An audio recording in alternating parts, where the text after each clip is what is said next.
presidential election. Republican Congressman Andy Biggs of Arizona, a member of the House Judiciary Committee and the Freedom Caucus. It's great to have you with us. I want to get first your reaction as a member of the Judiciary Committee to learning that the FBI director, testified before Congress about he didn't reference once that he was a special government employee or had any kind of formal relationship with the FBI. Yeah, I mean, Lou, this is incredible. I mean, can the stench get any worse? I mean, look, this thing with Comey and his so-called friend, who now turns out to be a special employee. I mean, this is just consistent with this ongoing drip, drip, drip that we find out about Comey and Mueller and McCabe and the whole gang of them. We should have expected this, quite frankly, because everybody that worked with Comey, that ended up working with Mueller, they all are tainted in some way or another, and this is no exception. And you mentioned Mueller. Orrin Hatch says now, the distinguished senator from Utah, says passing a law to protect the special counsel from President Trump's firing would be unconstitutional, but he also, at the same breath, says firing the special counsel would likely trigger, as he put it, impeachment. This is absolute balderdash, is it not? Oh, yeah, this is just ludicrous. I mean, President Trump said the other day, and he's exactly right, look, if I wanted to get rid of him, I would have fired these people already. And he hasn't, he's not going to. But Mueller, if there was an ounce of decency, I mean, he would recuse himself. He's clearly outside the channels of his scope. He got there by Comey. I mean, we just heard again how Comey manipulated this thing because Comey wanted to go after President Trump.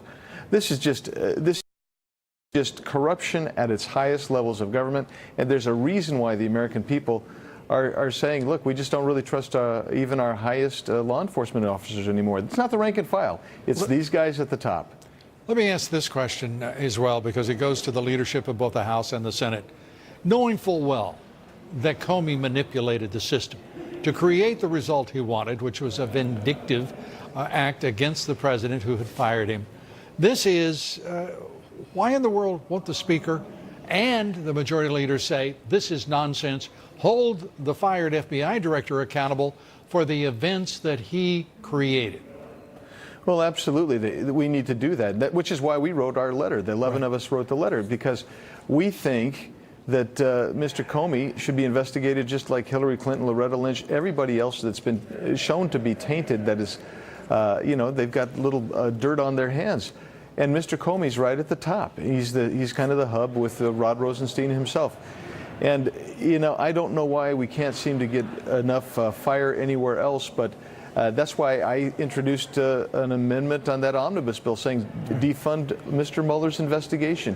These types of things have got to stop because they are disrupting the republic. And these threats of impeachment of the president if he were to fire Mueller, that just doesn't make sense to me. Also, as a member of the Judiciary, your reaction to 3 district court judges who decided that they have special knowledge, special powers that rises above the Constitution, and that they can tell the President of the United States what to do on the issue of immigration policy, national security. Your thoughts? Yeah, look, I read that opinion from Judge Bates today, and you're exactly right. This is judicial activism that you'd find in their pictures in the dictionary. This has got to stop as well. So there's some things that we can do and we should do. We should maybe start talking about limiting jurisdiction. We should start talking about maybe some of these folks need to be removed. But this is setting aside, without constitutional authority, what the President of the United States clearly has power and authority to do. And now what they did is, in this one, they said, you got 90 days to come back and tell us why. You got to give us better reasons why you want to rescind DACA. And ludicrous. He's the President of the United States who we have delegated that authority. It's also a constitutional delegation. And the only thing that you got going on here is a former Homeland Security Secretary wrote a memo. The Obama administration said, we're going to adopt that memo. And that needed to go away. President Trump said, we're going to toss it out. Right. And now you've got 3 judges saying, oh, well, we know more than the president. We have authority that the president doesn't have.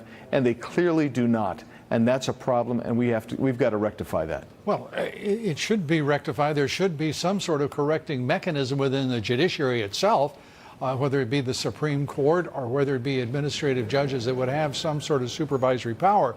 But when a judge leaves the Constitution well in his rear view mirror, as Judge John Bates did here today, and by the way, an appointee of George W. Bush in 2001, and then to have the effrontery, the arrogance to say that the Justice Department has to come up with better reasons for him as a judge to follow the Constitution and to follow the law and to make clear his own reasoning.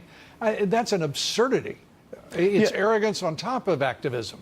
Yeah, absolutely. And this is a problem. And I just want to make this point clear. Sure. A lot of people think that if you're a federal judge, you're appointed for your life, the term of your life. That's not it. The Constitution says it's for term of good behavior. And this kind of abuse of the Constitution is not good behavior. This is when the Congress should probably step in and say, no, you don't. And we need to, bare minimum, censure. We got to find some way to get at these judges who are doing this. And it would be nice if the Supreme Court would take responsibility and quit acting like it's 1870 and actually move forth with expeditiously to resolve these conflicts between lower court judges, the Constitution, and the law.